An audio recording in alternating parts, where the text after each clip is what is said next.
Assalamualaikum warahmatullahi wabarakatuh. Kami akan mempresentasikan kajian sastra bandingan novel Gadis Minimarket karya saya Kamurata dan Perempuan di Titik Nol karya Nawal Elsa Dawi melalui pendekatan feminisme yang disusun oleh yang pertama Pangestu Adiwibowo, yang kedua Hafidam Hutomo, yang ketiga Jovendar Montogas, yang keempat Muhammad Dito Kantona. Definisi feminisme. Feminisme dapat diartikan sebagai aliran pemikiran yang mengkritisi cara pandang yang mengabaikan permasalahan ketimpangan dan ketidakadilan dalam pemberian peran dan identitas sosial berdasarkan perbedaan jenis kelamin. Pemikiran dan gerakan feminisme lahir dengan tujuan untuk mengakhiri dominasi laki-laki terhadap perempuan yang ada dalam masyarakat.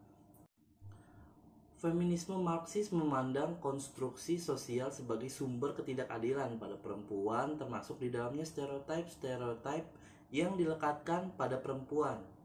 Penindasan perempuan terjadi di semua kelas sosial. Aliran ini menganggap bahwa ketidakadilan pada perempuan bukan hanya karena faktor biologis, tetapi lebih disebabkan oleh penilaian dan anggapan akibat konstruksi sosial dan perbedaan tersebut. Dalam penelitian ini kami menggunakan metode penelitian mengangkat dua karya sastra dari pengarang dan negara yang berbeda, lalu dibandingkan dengan kajian feminisme dan dikupas menggunakan teori feminisme Marxis. Menurut Enda Suara, mengungkapkan bahwa sastra bandingan komparatif yakni upaya membandingkan dua karya sastra atau lebih dari suatu negara dengan negara lain. Bagaimana reputasi pengarang juga dapat terlihat dari bandingan ini. Pasang surut reputasi pengarang juga dapat ditunjukkan oleh sastra bandingan. Feminisme Marxis memandang konstruksi sosial sebagai sumber ketidakadilan pada perempuan, termasuk di dalamnya stereotip yang dilekatkan pada perempuan.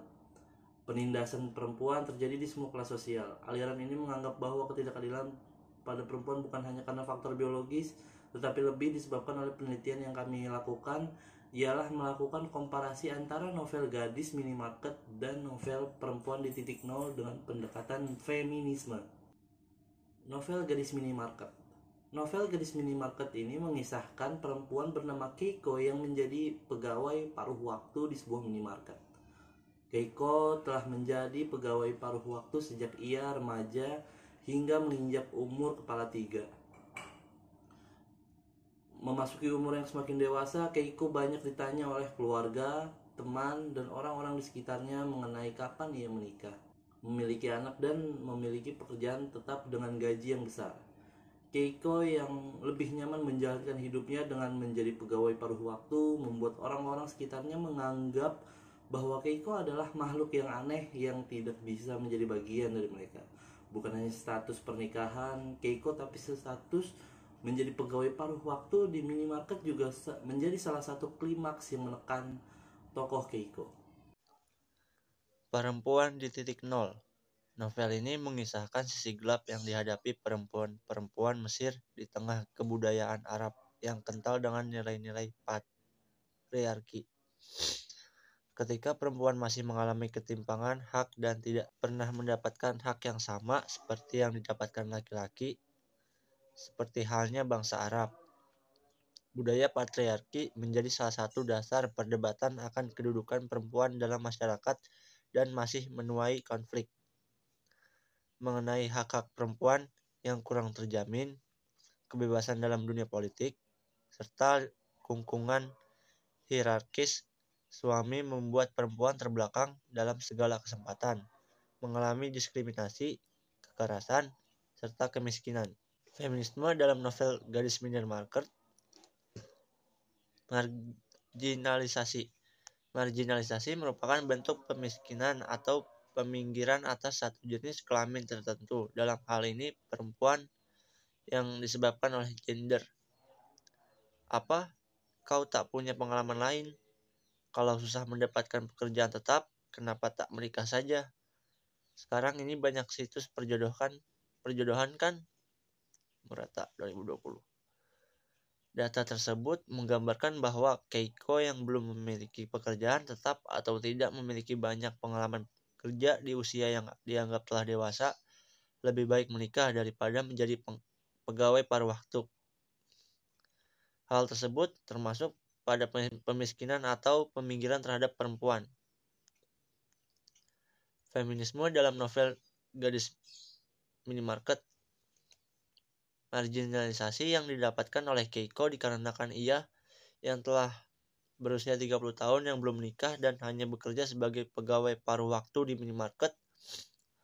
Hal tersebut dianggap mengecewakan oleh keluarga dan teman-teman Keiko sehingga Keiko dipaksa untuk berhenti dari pekerjaannya dan dipaksa untuk menikah. Berdasarkan analisis kelas dalam feminisme Marxis, Keiko termasuk pada kelas bawah atau inferior yang dikuasai atau ditindas oleh orang-orang di sekitarnya karena tidak sesuai dengan konstruk sosial yang diyakini. Hal tersebut mengakibatkan adanya marginalisasi terhadap Keiko berupa pemaksaan untuk menikah dan pemaksaan untuk berhenti bekerja. Subordinasi. Subordinasi merupakan suatu keyakinan yang menganggap salah satu jenis kelamin lebih penting atau lebih utama dibandingkan jenis kelamin lainnya.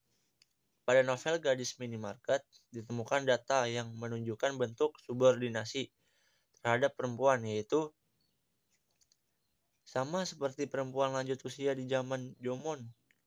Aku tak bisa melahirkan anak, tak menikah, dan berkeliaran di desa. Aku laki-laki, jadi masih bisa bangkit lagi. Tapi kau tak punya pilihan kan? Data tersebut menunjukkan bahwa laki-laki dan perempuan dengan usia yang sama dan belum mencapai puncak karirnya, tetapi memiliki kesempatan yang berbeda. Laki-laki di usia kepala 3 yang belum mencapai puncak karirnya dianggap masih bisa bangkit lagi atau masih memiliki kesempatan untuk berkembang. Sedangkan perempuan dengan usia 30-an yang belum mencapai puncak karirnya dipaksa untuk mengubur karir dan cita-citanya. Kemudian dipaksa untuk menikah. Kesempatan berbeda yang dimiliki laki-laki dan perempuan tersebut menempatkan perempuan pada titik subordinasi. Merujuk pada analisis kelas yang dalam feminisme Marxis. Keiko yang termasuk kelas bawah atau inferior menjadikan posisinya sebagai subordinat terhadap laki-laki. Subordinasi yang didapatkan Keiko berupa pengalaman kerja lebih dibutuhkan dari laki-laki dibandingkan perempuan. Laki-laki punya lebih banyak waktu atau kesempatan untuk meningkatkan karirnya dibandingkan perempuan. Selanjutnya ada pandangan stereotip, pelabelan atau penandaan stereotip yang seringkali bersifat negatif secara umum selalu melahirkan ketidakadilan. Salah satu jenis stereotip yang melahirkan ketidakadilan gender dan diskriminasi bersumber dari pandangan gender karena menyangkut pelabelan atau penandaan terhadap salah satu jenis kelamin tertentu, yaitu umumnya perempuan. Itu menurut Rahmansyah. Nah, pada novel Gadis Minimarket ini terdapat pandangan stereotip terhadap tokoh perempuan yang bernama Keiko. Pada halaman 121 terdapat kutipan seperti ini. Itu karena kau terlalu aneh, umur 36 tahun, lajang dan bekerja di minimarket. Pada kutipan tersebut menggambarkan bagaimana perempuan yang masih lajang dan bekerja pada waktu di usia 30 tahun akan dilabeli perempuan yang aneh. Lalu ada kutipan lain yang menunjukkan bahwa terdapat pandangan stereotip, yaitu pada halaman 81 bunyi kutipannya seperti ini. Bukankah lebih cepat lebih baik? Kau juga tak bisa terus-terusan seperti itu. Dan sejujurnya kau juga merasa putus asa kan? Semua akan terlambat kalau sudah mencapai umur tertentu. Nah, pada kutipan tersebut menggambarkan bahwa teman-teman Keiko menganggap Keiko telah putus asa karena tak kunjung menikah atau menemukan pekerjaan tetap yang lebih stabil. Jika Keiko tidak cepat menikah, maka semua akan terlambat karena telah memasuki umur tertentu. Stereotip atau pelabelan mengenai putus asa atau akan menjadi terlambat jika tak kunjung menikah di umur 30 tahun itu diberikan masyarakat kepada Keiko.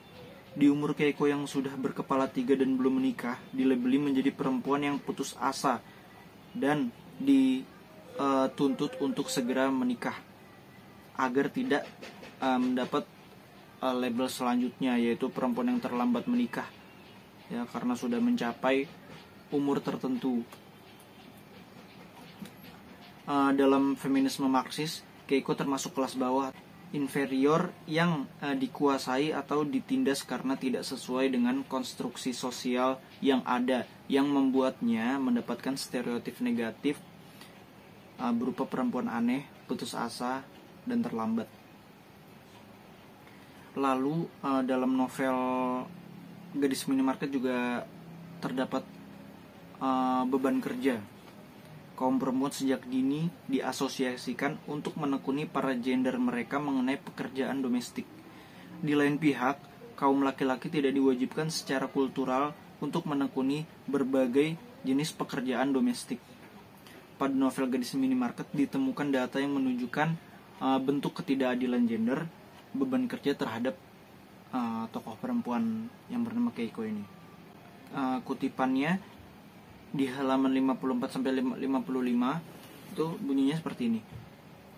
Pekerjaan seperti ini tidak cocok untuk laki-laki, Shiraha menggumam. Sejak zaman Jomon memang seperti itu kan. Laki-laki pergi berburu dan perempuan mengumpulkan rumput liar serta buah-buahan sambil menjaga rumah. Dari struktur otak pun pekerjaan ini lebih cocok untuk perempuan, kan? Pada kutipan tersebut itu menggambarkan pemikiran Shiraha, yaitu teman Keiko yang bahwa pekerjaan perempuan yang diibaratkan seperti di zaman Jomon, yaitu laki-laki pergi berburu, yang berarti laki-laki bekerja di sektor publik, sedangkan perempuan mengumpulkan rumput liar dan buah-buahan sambil menjaga rumah, yang diartikan bahwa perempuan mengurus atau mengerjakan sektor domestik. Sekalipun perempuan berada di sektor publik, di ranah publik, akan tetapi pekerjaan domestik akan tetap dibebankan pada perempuan itu. Nah, pada kutipan tersebut juga menggambarkan bahwa pekerjaan domestik lebih cocok dikerjakan oleh perempuan, sedangkan laki-laki lebih cocok bekerja di sektor publik. Bentuk-bentuk ketidakadilan gender beban kerja tersebut muncul dikarenakan Keiko berada pada kelas bawah atau inferior yang dikuasai oleh orang-orang di sekitarnya yang kelas atas atau superior.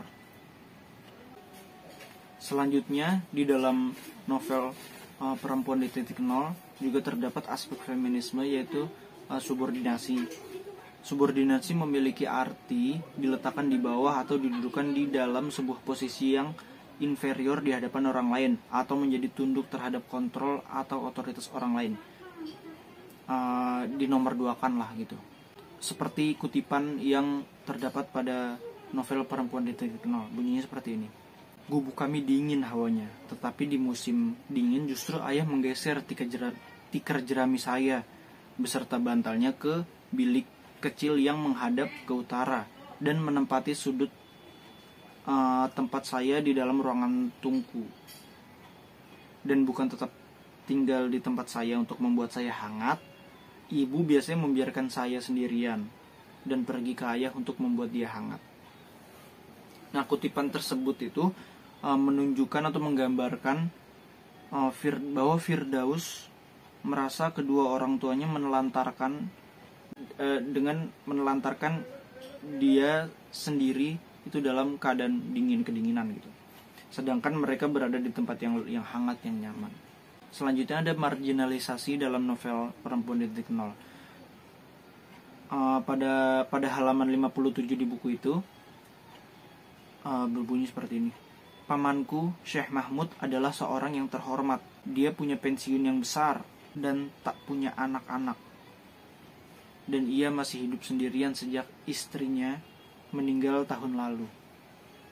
Bila ia menikah dengan Firdaus Firdaus akan memperoleh kehidupan yang baik bersamanya. Dan ia akan mendapatkan pada diri Firdaus seorang istri yang penurut, yang akan melayaninya dan akan meringankan kesunyiannya. Nah, pada kutipan tersebut dapat dipahami bahwa Firdaus ini tokoh utamanya di novel Perempuan Titik Nol ini, tokoh perempuannya, bahwa Firdaus ini akan dijodohkan oleh Syekh Mahmud, yaitu seorang pensiunan kaya yang istrinya telah lama meninggal.